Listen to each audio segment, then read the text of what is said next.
ಅನುಗ್ರಹವನ್ನು ಸಂಪಾದಿಸಬೇಕು, ಅವರ ಆಚಾರ ಪದ್ಧತಿಗಳನ್ನ ನಾವು ಅನುಸರಿಸಬೇಕು ಎಂಬುದಾಗಿ ಶುದ್ಧ ಸಾತ್ವಿಕ ಭಾವನೆಯಿಂದ ಭಕ್ತಿಯಿಂದ ಅವರನ್ನು ನಾವು ಪ್ರಾರ್ಥನೆ ಮಾಡಿದರೆ ಸಾಕು, ಅವರು ನಮ್ಮಲ್ಲಿ ಬರ್ತಾರೆ. ಅದಕ್ಕೆ ಈ ಪ್ರಾಂತಕ್ಕೆ ರಾಘವೇಂದ್ರ ಸ್ವಾಮಿಗಳವರು ಪೂರ್ಣ ಸನ್ನಿಧಾನಯುಕ್ತರಾಗಿ ಬಂದಿದ್ದಾರೆ. ಯಾಕೆ ಅಂತಂದ್ರೆ ನಿಮ್ಮೆಲ್ಲರ ಭಕ್ತಿಯ ಶ್ರದ್ಧೆಯ ಅಂತರಾಳದ ಒಂದು ಪ್ರಾರ್ಥನೆಗೆ ಹೋಗೊಟ್ಟು ಅವರು ಬಂದಿದ್ದಾರೆ. ಬರುವಾಗ ಇವತ್ತು ಯಾರಾದರೂ ಒಬ್ಬ ವ್ಯಕ್ತಿಯನ್ನು ಕರ್ಕೊಂಡು ಬರಬೇಕಾದ್ರೆ ಅವರಿಗೆ ಅತ್ಯಂತ ಪ್ರಿಯರಾದಂತಹವರು ಕರೆದ್ರೆ ಅವರು ಬೇಗ ಬಂದ್ಬಿಡ್ತಾರೆ. ಮತ್ತೆ ಯಾವ ಪೋಸ್ಟ್ಪೋನ್ ಡೇಟ್ ಅನ್ನು ಕೂಡ ಹೇಳದೆ ಬರ್ತಾರೆ. ಹಾಗೆ ಕರೆದುಕೊಂಡು ಬಂದವರು ಯಾರು ಅಂತಂದ್ರೆ ರಾಯರ ವಿಶೇಷ ಸನ್ನಿಧಾನ ಯುಕ್ತರಾದ ನಡೆದಾಡುವ ರಾಯರು ಎಂಬುದಾಗಿ ಕೀರ್ತಿ ಭಾಜನರಾದಂತಹ ನಮ್ಮ ಪರಮ ಗುರುಗಳು ಸುಷಮೀಂದ್ರ ತೀರ್ಥರು ಅವರನ್ನು ತಂದಿದ್ದಾರೆ. ಯಾರು ಯಾರಿಗೆ ಅತ್ಯಂತ ಪ್ರಿಯರೋ ಅವರು ಕರೆದ ಕೂಡಲೇ ಬೇರೆಲ್ಲ ಕೆಲಸಗಳನ್ನ ಬೇರೆಲ್ಲ ವಿಚಾರಗಳನ್ನ ಬದಿಗೊತ್ತಿ ಬರುವುದು ನಮ್ಮೆಲ್ಲರ ಅನುಭವಕ್ಕೆ ಬಂದಂತೆ ರಾಘವೇಂದ್ರ ಸ್ವಾಮಿಗಳವರನ್ನ ಅವರು ಒಲಿಸಿಕೊಂಡವರು.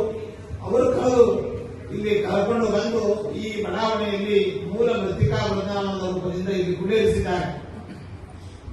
ಮೃತ್ತಿಕೆ ಬಗ್ಗೆ ಹೇಳುವಾಗ ವೇದದಲ್ಲಿ ಎರಡು ಮಾತುಗಳನ್ನು ನಾವು ಕಾಣಬಹುದು. ಮೃದಬ್ರವೀತ್ ಎಂಬುದಾಗಿ ಒಂದು ಮಾತು, ಆಪೋ ಅಬ್ರುವನ್ ಅಂತ ಮತ್ತೊಂದು ಮಾತು. ಈ ಮಾತಿನ ಕನ್ನಡೀಕರಿಸುವುದಾದ್ರೆ ಮಣ್ಣು ಮಾತನಾಡಿತು, ನೀರುಗಳು ಮಾತನಾಡಿದವು ಎಂಬುದಾಗಿ. ಇಲ್ಲಿ ವೇದಿಕೆ ಮೇಲೆ ವಿಜ್ಞಾನಿಗಳು ಕೂತಿದ್ದಾರೆ. ಮಣ್ಣು ಮಾತನಾಡುವಂತಹದ್ದು ಅತ್ಯಂತ ಫೂಲಿಶ್ನೆಸ್. ಎಲ್ಲಿಯೂ ಕೂಡ ಜಡವಾದಂತಹ ಮಣ್ಣು ಮಾತನಾಡಿದ್ದು ಯಾವ ಲ್ಯಾಬೊರೇಟರಿಯಲ್ಲಿಯೂ ಕೂಡ ಅದು ಪ್ರೂವ್ ಆಗಿಲ್ಲ. ನೀರು ಮಾತನಾಡುವುದು ಯಾವ ಲ್ಯಾಬೊರೇಟರಿಯಲ್ಲಿಯೂ ಕೂಡ ಪ್ರೂವ್ ಆಗಿಲ್ಲ. ವಿಜ್ಞಾನ ಕ್ಷೇತ್ರದಲ್ಲಿ ವಿಶಿಷ್ಟವಾದ ಸಾಧನೆಯನ್ನು ಬೈದವರು ಕೂತಿದ್ದಾರೆ ಎಡಬಲದಲ್ಲಿ. ಅವರು ಹೇಳ್ತಾರೆ, ಏನು ವೇದ ಅನ್ನುವಂತಹದ್ದು ಪವಿತ್ರವಾದದ್ದು, ಇಂತಹ ಬಾಲಿಶವಾದ ಪ್ರತ್ಯಕ್ಷಕ್ಕೆ ವಿರುದ್ಧವಾದ ಫೂಲಿಶ್ನೆಸ್ ಮಾತನ್ನ ವೇದ ಹೇಳ್ತಾ ಇದೆ ಅಂತಂದ್ರೆ ಹೇಗೆ ನಂಬೋದು ಎಂಬುದಾಗಿ ಬಂದಾಗ ವೇದ ಎಂದೂ ಕೂಡ ಸುಳ್ಳು ಹೇಳೋದಿಲ್ಲ. ಮೃದಬ್ರವಿ ಆಪೋ ಅಬ್ರುವನ್ ಅನ್ನುವಂತಹ ಮಾತು ಇದು ಅತ್ಯಂತ ಪ್ರತ್ಯಕ್ಷ ಸಿದ್ಧವಾದಂತಹದ್ದು, ಪ್ರಾಮಾಣಿಕವಾದಂತಹ ಮಾತಾಗಿದೆ. ಹಾಗಾದ್ರೆ ಯಾವ ಊರಿನ ಯಾವ ಲ್ಯಾಬಿನಲ್ಲಿ ಇದರ ಪರೀಕ್ಷೆ ಅನ್ನುವಂತಹದ್ದು ಒಳಪಟ್ಟಿದೆ, ಇದರ ರಿಸಲ್ಟ್ ಮಣ್ಣು ಮಾತನಾಡೋದು ನೀರು ಮಾತನಾಡೋದು ಎಲ್ಲಿ ಯಾವ ಲ್ಯಾಬೊರೇಟರಿಯಲ್ಲಿ ಪ್ರೂವ್ ಆಗಿದೆ ಅಂತಂದ್ರೆ ಲೌಕಿಕ ಲ್ಯಾಬೊರೇಟರಿಯಲ್ಲಿ ಅದು ಪ್ರೂವ್ ಆಗಿದೆಯೋ ಇಲ್ಲವೋ ಅದು ಪಕ್ಕಕ್ಕಿಡೋಣ. ವೈದಿಕ ಲ್ಯಾಬೊರೇಟರಿ, ಈ ವೇದಿಕ್ ಲ್ಯಾಬೊರೇಟರಿಯಲ್ಲಿ ಇದರ ಮಾತು ಅನ್ನುವಂತಹದ್ದು ಸತ್ಯವಾದದ್ದು, ಇದರ ಪ್ರತ್ಯಕ್ಷತೆ ಅನ್ನುವಂತಹದ್ದು ಪ್ರೂವ್ ಆಗಿರತಕ್ಕಂಥದ್ದು. ವೈದಿಕ ಲ್ಯಾಬೊರೇಟರಿ ಅಂತಂದ್ರೆ ಅದರ ಅಡ್ರೆಸ್, ಅದರ ಫೋನ್ ನಂಬರ್, ಇಮೇಲ್ ಐಡಿ ನಮಗೆ ಕೊಡಬೇಕಲ್ವಾ ಅಂತಂದ್ರೆ ಅದನ್ನು ಹುಡುಕುವ ಶ್ರಮ ಬೇಡ. ನಮ್ಮ ಹ್ಯೂಮನ್ ಲ್ಯಾಬೊರೇಟರಿಯಲ್ಲಿ ಇದು ಪ್ರೂವ್ ಆಗಿದೆ. ಯಾವುದು ಅಂತಂದ್ರೆ ಮೃದಬ್ರವಿ ಅಂತ ಇದೆ, ಮಣ್ಣು ಮಾತನಾಡಿತು ಅಂತ. ಎಲ್ಲಿ ಮಣ್ಣು ಮಾತನಾಡಿತು ಅಂತಂದ್ರೆ ನಮ್ಮ ರಾಜರಾಜೇಶ್ವರಿ ನಗರದಲ್ಲಿ ಇರುವಂತಹ ಪವಿತ್ರವಾದ ಸೀಕ್ರೆಟ್ ಮಣ್ಣು ಮಾತನಾಡಿದೆ.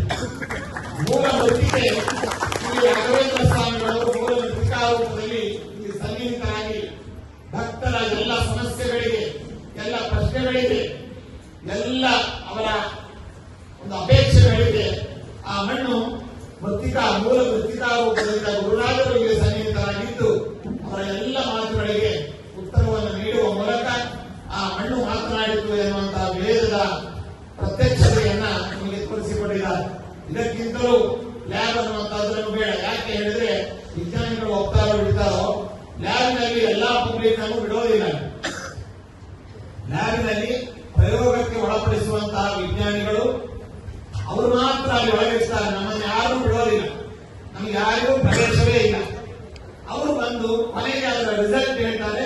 ಈ ವಸ್ತುವಿನ ಗುಣ, ಈ ವಸ್ತುವಿನ ದೋಷ, ಇದರ ಕ್ವಾಲಿಟಿ, ಇದರಲ್ಲಿರುವ ಕಂಟೆಂಟ್ಸ್ ಇದು ಇಂತಹದ್ದು ಎಂಬುದಾಗಿ ಒಂದು ಸರ್ಟಿಫಿಕೇಟ್ ಕೊಡ್ತಾರೆ. ಆ ಸರ್ಟಿಫಿಕೇಟ್ ಇಂದ ನಾವು ನಂಬಿ ಅವರ ಮಾತಿನ ಮೇಲೆ ವಿಶ್ವಾಸವನ್ನು ಮಾಡಿ ಅದನ್ನು ನಾವು ಅನುಷ್ಠಾನಕ್ಕೆ ತರಬೇಕೆ ಹೊರತು ಲ್ಯಾಬೊರೇಟರಿಯಲ್ಲಿ ನಮ್ಮೆಲ್ಲ ಕಾಮನ್ ಪೀಪಲ್ಗೆ ಅಲ್ಲಿ ಪ್ರವೇಶ ಮಾಡುವಂತಹದ್ದಿಲ್ಲ.